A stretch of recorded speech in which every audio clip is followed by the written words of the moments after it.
Wow. Number 5, baby. Number 5. I said the same thing I said last week in overtime as I'm watching them drive down the field. I just kept saying, do what we do, 5. Do what Let's effing go up top. Yes, sir. Yes, sir. Guys, welcome back to the Dom and Pop podcast. Your Washington Commanders are 11-5 and headed to the playoffs. Unbelievable. This team never won 11 games under Dan Snyder. Ever. There you go. Took Josh Harris 1 year. Who? Exactly. No, not who to Josh Harris, but the other guy. The other guy. He must not be named. And tonight, it took everything tonight, man. It took Jayden. It took Jayden and some luck from God on one particular play. That it took you. Talk it took about me. Later. All of the Commanders faithful that have stood tall. The insider gave a stirring halftime speech. Got to give a shout out to him. Insider, the Godfather, gave quite a stirring halftime text as well. Everybody was fired up at halftime, and man, I mean, you couldn't have asked for a better response to what was a pretty slow start, what was a pretty bad start by this team. Honestly, they came out flat. I came down here in the basement to set up everything for the pod, and I'm telling Dad, all right, hangover game. It's what happens. We're down 10. Let's see what we can do. And to come out and to put that drive together and get kind of galvanized behind Jayden and behind a guy like Chris Rodriguez, who came up huge off the bench, and then Brian Robinson comes back, responds on the drive after that. And then you just kill yourself with some penalties. And you let this team stay in it. But somehow, some way, I mean, I thought, I'll be honest, I'll put the hand up. I thought it was over when they got the pass interference call. I thought that was it. Yeah, I mean, there are definitely many moments like that, but I mean, I'm sure if you're in this far, 30-24 Commanders in overtime, a thrilling overtime victory over the Atlanta Falcons that gets us to 11-5. We clinch a playoff spot. Yeah, absolutely incredible, absolutely thrilling. And as bad as it was in the first half, it was a pretty dominant performance in the second half. Give credit to Penix for leading that game-tying drive, but really wasn't able to do much else. Wasn't able to be on the field very much. Yeah. Else, so pretty dominant performance if you combine the second half and overtime for this team. And I think what killed them in the first half was mistakes and penalties more than anything else. So the Atlanta battled, man. They fought hard. That was a desperate team that really needed that game. This is a 4-game winning streak for us, and 3 of them were thrillers. The last 3 were thrillers. Yep. So the resilience and the energy of this team week after week. I told you I thought maybe we were running out of lives. Just thriller after thriller after thriller. I wasn't even all that mad about it. If it hadn't bounced our way, I'm sure as heck happy it did. And just a magical season. Historical season for number 5. He broke the rushing record for a rookie quarterback. Just amazing. Yeah, there's not enough words for it. There really is not. And it's a good thing we're going to do a podcast for about 40 minutes. We're going to try and find all of them. We're going to have plenty of words. Don't you worry. But it is just sensational. I mean, Jayden Daniels is just, there's so few words to describe it. And for me, it's like I found myself emotional at the end of that game. Honestly, like I felt myself holding back tears when we won that game because should have let him flow, son. It's just so like, we're criers. We are criers. We're big criers in this family. But really, I mean, 27 years of just getting beat over the head by this football team. 26 years. And then in my 27th year, we get Jayden Daniels, we get Adam Peters, we get Dan Quinn, we get Cliff Kingsbury, Anthony Lynn, Brian Johnson, Joe Witt Jr., the whole thing. Josh Harris buys this team, builds what is the core of what will hopefully become a world-class professional sports organization. And already on its way. By the grace of all things good and holy in this world, we get the number 2 overall draft pick from the year before, and number 5 is sitting there. And Ron Rivera was not the all things good and holy in this world I was referring to there. He got us the number 2 pick in last year's draft. He did. Thank that man. He did. And Greg Zuerlein for making that field goal to get that Jets win over us, all that good stuff. But man, it was, and all of a sudden it all seems so worth it and it all feels so worth it. And you told me my whole life, Pop, as I'm watching friends after friends after friends fall off the Commanders train, stop watching football altogether, start rooting for the Ravens, start rooting for other teams. You know, they pick their favorite team from Madden, and now it's their favorite team. And you told me all these years, you said, son, it's going to be worth it. And this is the beginning.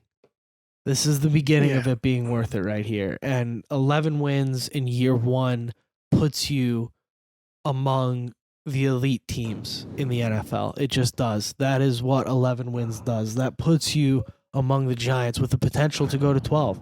I mean, that is a world-class record. That is a unbelievable performance from this football team, who, I said it earlier today, I've been saying it all year. I'm not sure this team is that good. 5 is just unbelievable, and they have an amazing resolve, and I got to give it's more than just 5. The fact that this team doesn't quit. That's all 53.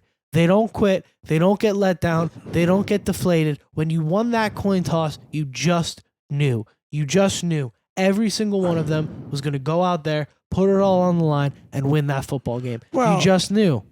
You got to give a lot of credit. I mean, I do think Jayden was incredible. I think he knew that he had to do more with his legs.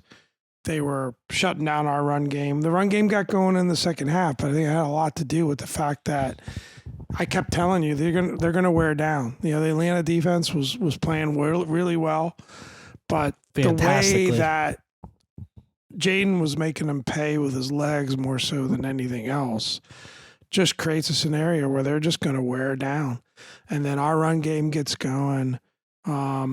Zacchaeus just been playing great these last couple of weeks. He's just a lot of yards after the catch. Great game by Zach Ertz as well. Yes. Some really big plays, really big catches.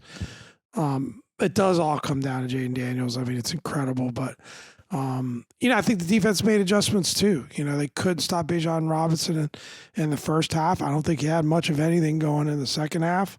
You know, you get 3 and outs, you get them off the field. They make some plays on that last drive. They convert a 4th and 11 and a 4th and 13. Not high percentage plays there, and they got it done. So Jayden Daniels leads a 12-play, 70-yard walk-off touchdown drive and ends it with his, TD pass to Zach Ertz. I was happy on that 3rd down that they converted. I thought to myself, they just need to treat this 3rd down like a 4th down. Yep. Get this score. It would have been really interesting to see what they would have done.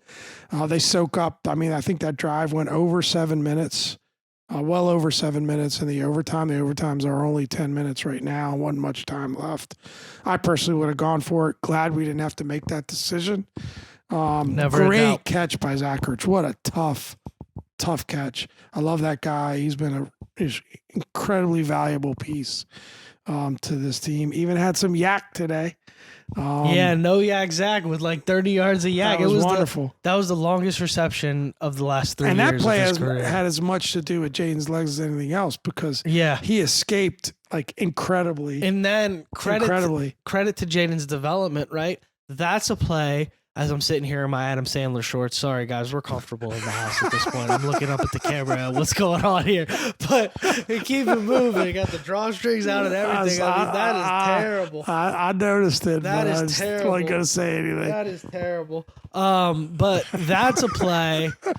That's a play where Jayden earlier in the year would have took off, and he would have took a hit, and maybe he wouldn't have protected himself as well. But the development later on in the year to realize square your hips up, dump the ball off, let the kid go downfield, let the tight end make a play. He's already, 8 yards up the field. He can make it further than you.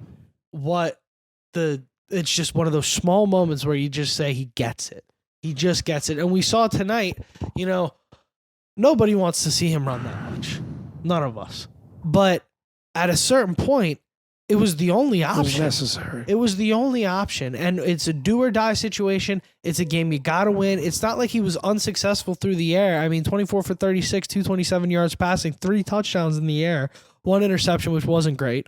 But it's not like he was unsuccessful through the air. I mean, at one point, on that first drive, he hadn't thrown an incomplete. The only incompletion he threw hit Zach Ertz right in the hands. Oh, yeah. I mean, the offense moved the ball, got that first touchdown after the interception.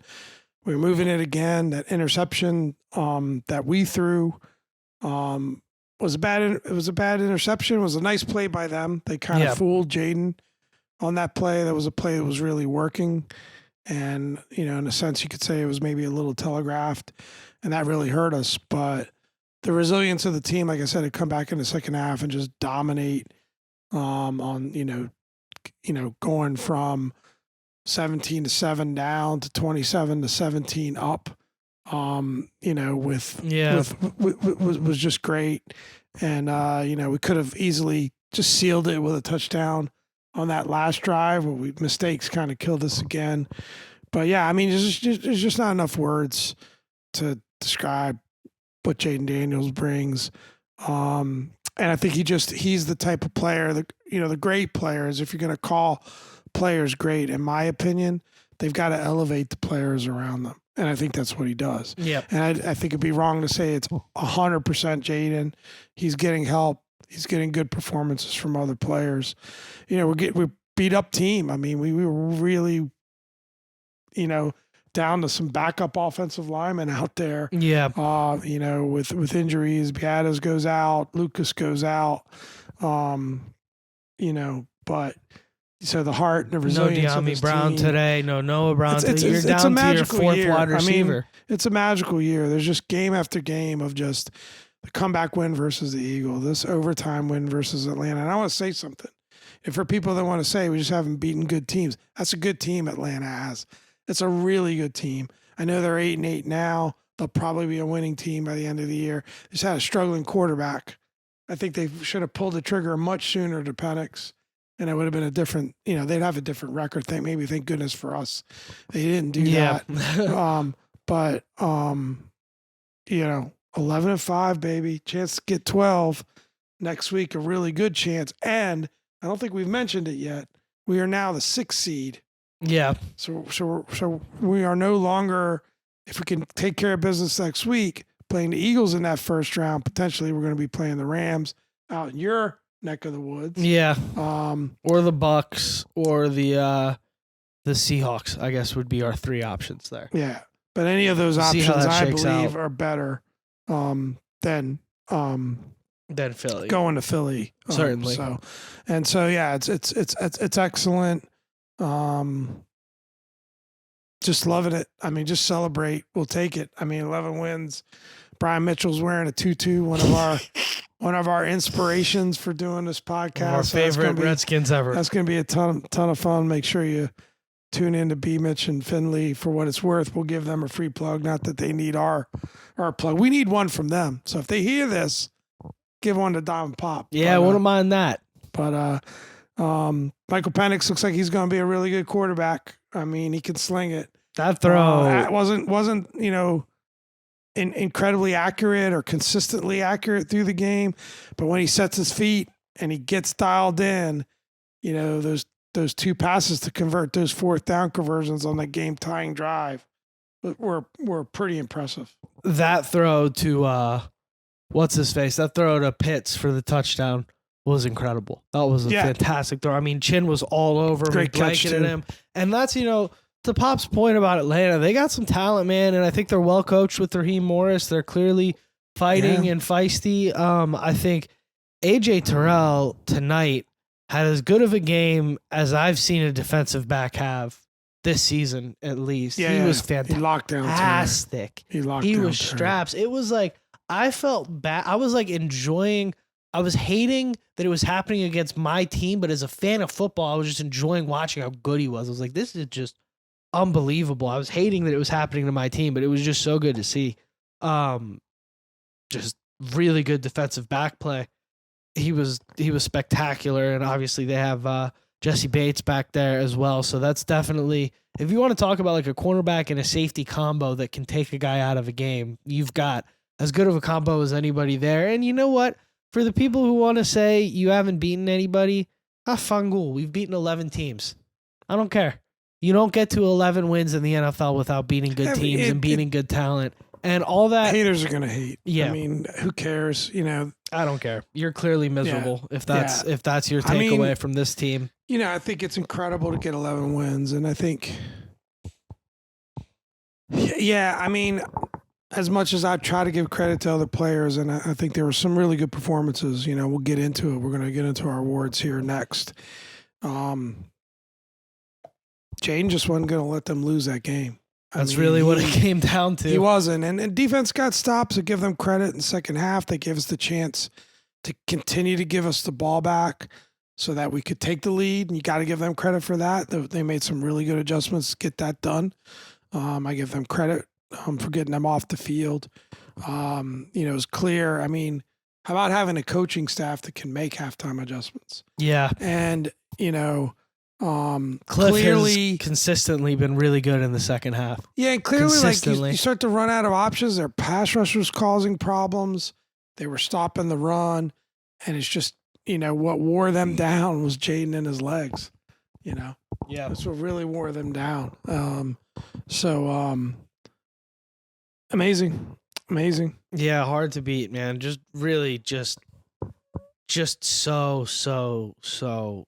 so good. And I got to give a shout out to Dan Quinn, man. I know like we can kind of talk about Jayden and all that, and I know it goes without being said how much having a guy like that galvanizes a locker room and inspires guys. How many times have we seen teams quit on quarterbacks since we've been watching this team, right? I mean, every year it was like, oh, Ron's going to put in Carson Wentz. And it's like, why is the defense all of a sudden, oh, because they have no belief that this guy can get it done, you know? And then you see the backup comes in that juices teams up, whatever. But Dan Quinn has also just done an incredible job of motivating and galvanizing this team and keeping this team with that mindset to just never quit, never give up. And really, like I said earlier, I think he's got this team playing so far above their talent level that I think you give Peters a year and probably 2 years in total it'll take to fill out this roster, and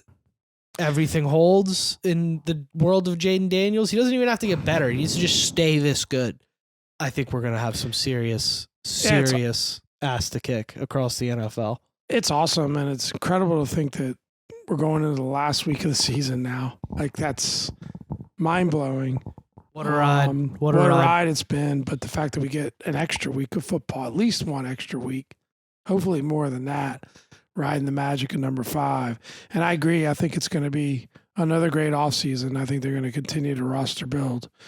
I think they've got some good pieces in place. That's going to be great. But before we get into that, who cares? 2024 season now going into 2025 postseason. Got a long way to go. Thanks for sticking with us. Let's get into some awards. Let's do it, man. I'm looking through these highlights you outlined for us real quick. Go through a couple more of those. Yeah, I mean, it's just so good. There's not too much you could say other than just Jayden got it done, the team got it done, the boys got it done. Other players definitely stepped up in critical moments. We'll highlight that in our award segment coming up here.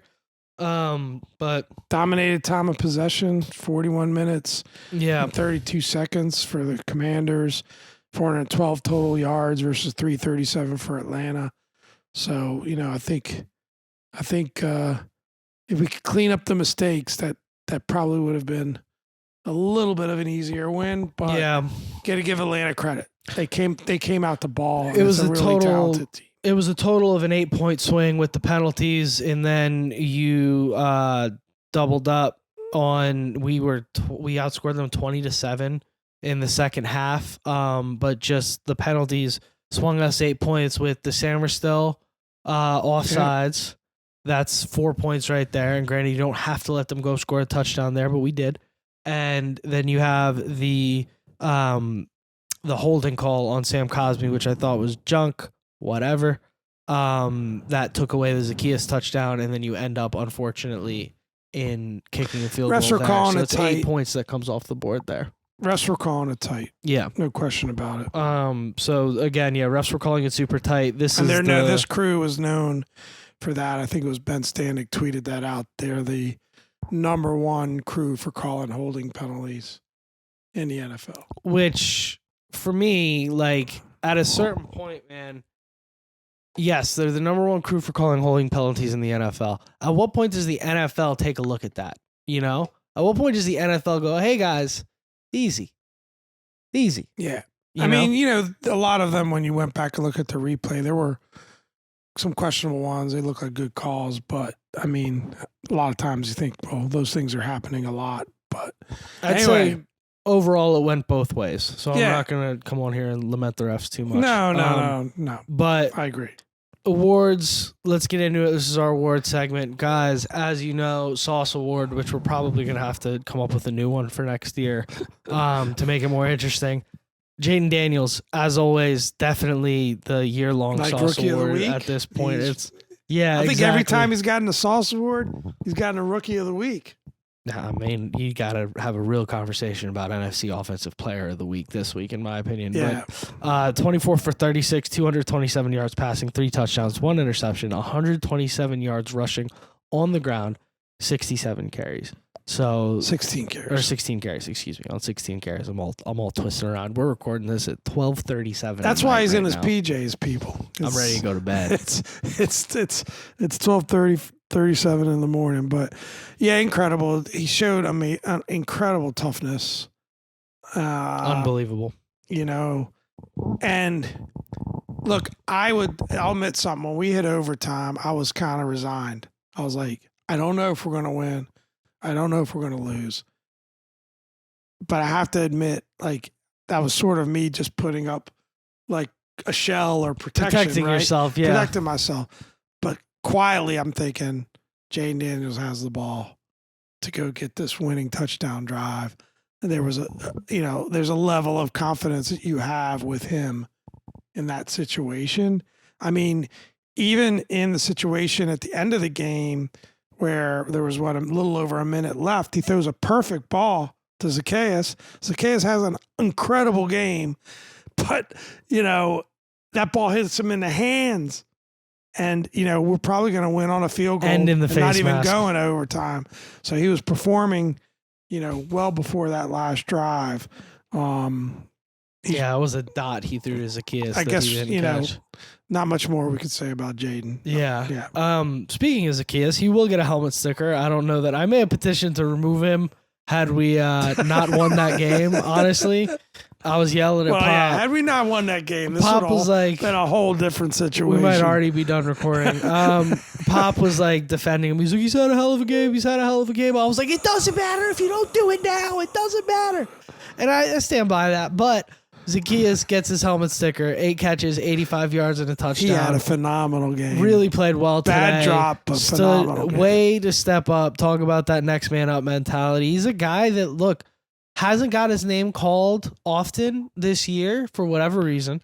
But when he gets his name called, he's shown up. And you look at Noah Brown going out, and you look at De'Ami Brown, both Browns.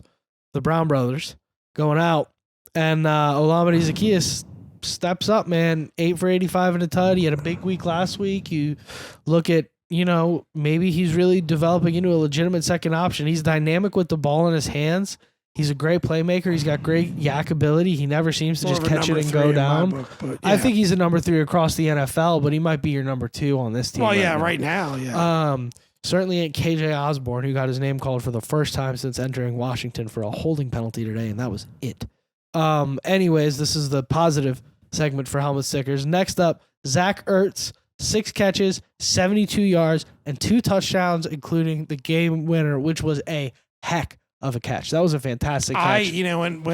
When we scored, I Pop was kind of going put like my this. arms out, He's like, stood up, said, wait. we got to see this on replay because it was just such a tough catch. And I don't know how he kept it from not hitting the ground. The ball had some sauce on it, too. It had some sauce on it. So Zach just played his ass off. We're getting every ounce out of him. He's a favorite target of Jayden. I'm sure happy he's wearing the burgundy and gold.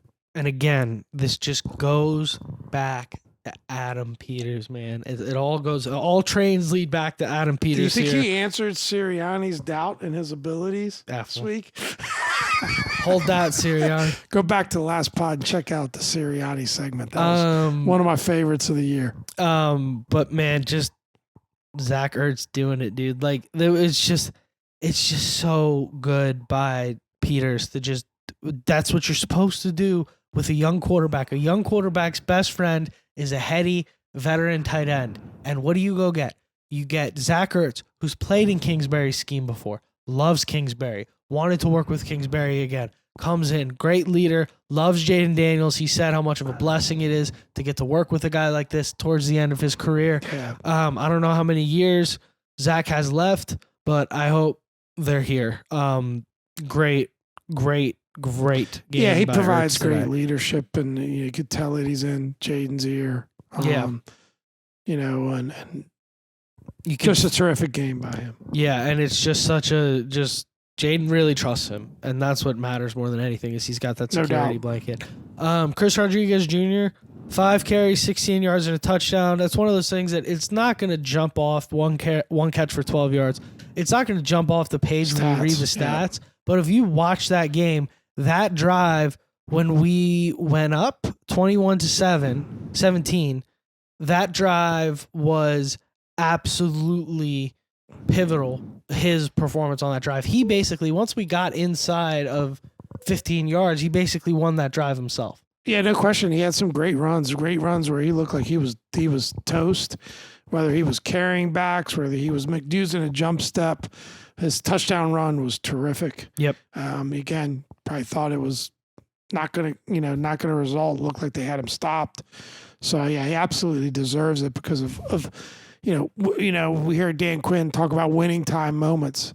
He came through in a huge winning time moment that gave us the lead in the game. Lots of momentum. Great job by him. I love to see him get worked into the mix earlier in the game. Maybe a little spark under B-Rob. B-Rob's stats looked pretty good. B-Rob. He had some moments. But I think creating a little competition there wouldn't be such a bad thing. I hope he sticks around. They got to find a spot for him to stick around on that roster. Oh, I think he's earned that spot at this point. I think he'll be your third back going forward. And he's got 2 years left on that rookie deal. And yeah, like you said, B-Rob looked significantly more motivated and better after that initial Chris Rodriguez drive when he got the ball back. Yeah. So he definitely has something to prove. Obviously, offensive line was starting to push better. I'm a big fan of Chris Rodriguez's game. I think he runs with a ton of heart. Every time he's gotten an opportunity, he's done nothing but perform really well. Yeah, and it's just a pivotal moment. Dom Pop, we go deep here. There's no doubt this guy deserves a helmet sticker. 100%. And you could say that the moments that he's gotten opportunities, except for tonight, have been maybe not big time moments. Like it's been late in games when we're up 10 and we need to drive to ice it and B-Rob twists his ankle, or it's garbage time games against the Jets last year, for example. I thought he looked really good. But today was a big time. This was like hey, our starting running back ain't getting it done. We need to go to somebody else. We need a spark. And they put the ball in Chris Rodriguez's hands. And something that a lot of people won't notice and that does not appear on the stat sheet, he was blocking his ass off. He was fantastic in pass protection. Chris Rodriguez Jr. was the difference in pass protection.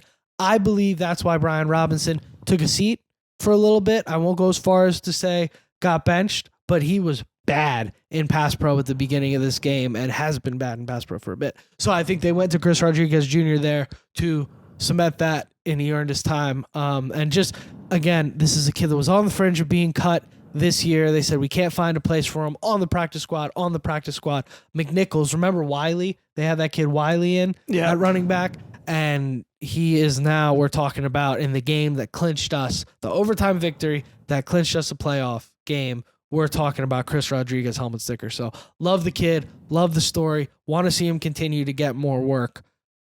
Nothing but good things to say about him. Speaking of great stories, Dante Fowler Jr. does it again. Sack, tackle for loss, quarterback hit. Great game from him. Pretty sure that gets him over 10 for the year. I think he was sitting at 9.5. I think that puts him at 10.5. Not 100% certain about that, but he was very disruptive. Even when he didn't, get the sack. He had the one roughing the passer again. Love to see him kind of cut that out. Some of those aren't the smartest plays. Definitely, yeah.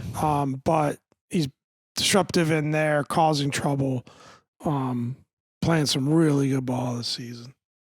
Big fan of him, man. Yeah. Big fan of him. And he had a couple forced fumbles that the offense recovered. That's right. Or was in the backfield for a few of those. He had that one, and I think it ended up there was a flag on something else on that play, so it doesn't record as a stat. And I don't think it records as a stat in the first place if the offense recovers it.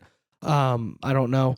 But he's just disruptive, man. And he just, all those plays, he's like, when he gets a sack, he's like falling on the guy because he got pushed over by 3 dudes and he keeps going. He keeps going. So I don't know what's going on with the rest of you on the defensive line, but be more like Dante Fowler Jr.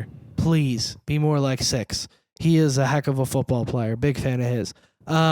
Speaking of great football players, man, Quan Martin really played well tonight. Led the team in tackles with 8, 2 pass defense, and an INT. I believe he had a key PBU as well. Maybe they record that as a pass defense.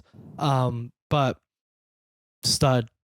Quan's legit, and he gets downhill in the run game, makes big tackles, and just is solid on the back end. I think if we can get him some more help at safety, I think if we can get him back to strong and get a true free safety back there and then use Chin as like a third linebacker box kind of guy, I think we see a much better situation. I thought Chin had a really good game too. The safety tandem, I think, is pretty good. I think you just, you really miss Lattimore, even though he hasn't been there very much, but you can definitely see the difference with him not being out there. Really hurts. Noah, I think, is playing good ball. Sandstrom, of course, playing really good ball. Really good. But hopefully Lattimore can get healthy at least for the playoff game. For sure. Yeah, Noah has been a stud. I like him in the slot. And Sanders still not his best day today. Tough matchup. That's the challenge with moving a slot guy outside is you get him on a guy like Drake London who's like 8 inches taller than him. Yeah. And then what? You can't. That's a tough situation. But a lot of good developing young talent there and an opportunity there's no better opportunity to evaluate than a 17-game NFL season. So opportunity to really understand what we need to build on and what we need to change for next year. And I have all the confidence in the world with the way that most of their draft picks have contributed this year that Peters and company will do it again next year. Now, despite all the great things to celebrate today, there was one moment. There was one Kikat's moment. Yeah. In this game. I'll let you run the people through it and what the dynamics were in the household here when this moment occurred. But for the Kikats of the game, I'll turn it over to Dominic. So Jayden goes down, legs get trapped underneath another player, kind of bends back in a really nasty way. In the first half, pretty early. Really early in the game. And we see... That looked horrible. It looked so bad and so scary. That looked like one of those just like, well, he's never going to walk again. It looked like one of those type of injuries. And you see on the replay that his cleat was about that far away from still being in the ground, and thank God that cleat wasn't still in the ground. Boy, that was scary. And he gets up. He's good. He tells everybody he's good. Drive ends. But in that moment, Dad lets out a scream so guttural. I mean, I imagine the only other time that scream would come out of Pop would be like if he was watching me get hit by a bus or something. It was so, and that But the thing it was so burned. I could feel the trauma burning into my brain in that moment if he was actually hurt. It took me I'm serious. I got dizzy, and it took me like several plays to relax after that. I was just convinced it was so scary. Oh my God. So that's our kick-outs of the game, without a doubt. I mean, as magical as this year is, as great as it is to get this win, as great as it is to get into the playoffs, there is nothing more important than a healthy Jayden Daniels. Getting Jayden out of there on 2 legs, yeah. Than a healthy Jayden Daniels coming out of the season. Because look, anything can happen. Could a Super Bowl run happen? It could. I'm not going to put limits on this team. You never know, especially if they can get that easier first round game. But that was so scary. And you could see he was just trying to get his leg free, and that he was okay, and he was just trying to get his leg free. But he took some hits today, more than you'd like to see him take. But it was kind of necessary. It was kind of necessary for him to, be Superman again. Yeah, he had to be, and that's the kick-outs of the game. Thank goodness he's okay. Kick-outs of the game, Junior, for me is Biadash going out. Biadash, everybody says it differently. Tyler Badass going out. Because that is so. He was trying to get back in there. So yeah, I think he'll be good, if not for next week, for playoffs for sure. Yeah, we'll see how next week shakes out. There might be some scoreboard watching with Green Bay as next week's going down in terms of. I think they got a pretty easy one, if I'm not mistaken. Who's going in? Remember that. When? But anyways, that's damn near it for today. I mean, what a game! What a day! What a win! You got to see Dominic. What a season! And his Adam Sandler got up. Yeah, I'm doing my best Adam Sandler impression here. I like that. But what a game. What a way to cap off what's been a really excellent trip back in Maryland, visiting my whole family, and it's been so much fun. Been a lovely time back here, and to just get that win at the end of it. I'm undefeated in Maryland in December. Of course the Ravens F that up to be undefeated in Maryland all year, but what are you going to do? It's the Ravens for you. I am undefeated in Maryland, at least in the month of December, this last run, and had the pleasure of watching every single one of those games with my family and really enjoying that. So very grateful for that. Very grateful for what has been a fantastic season and just a great win. And I'll say this too. We're also very grateful for you all tuning in, all the subs. It's really been taken off. I'm sure this great season by our boys isn't hurting any of that, but thank you so much. Like, subscribe, tell your friends, send links on text. We really appreciate all of that. Hope you're having as much fun as we're having doing this. It's a dream come true doing this with my boy, and especially on a playoff season, 11-win season. None of us predicted 11. Wow, man. So enjoy it. Hopefully we get number 12 next week. We'll be back with that Dallas pregame pod. We owe them one. We're not going to get swept by Dallas this year, so let's take care of business on that one too. But what a win, what a season, and Yeah, key number 1 to the game against Dallas is to start taking baby aspirin every day leading up to the game, because I don't think any of us could take this much longer. Just breathe. Wow, man. What a season, what a game, what a way to wrap it up. And I think without further ado, we should wrap this thing up. We should, indeed. Guys, I've been Dom. This is Pop. Thank you for another great week, and hail to the Commanders. Hail.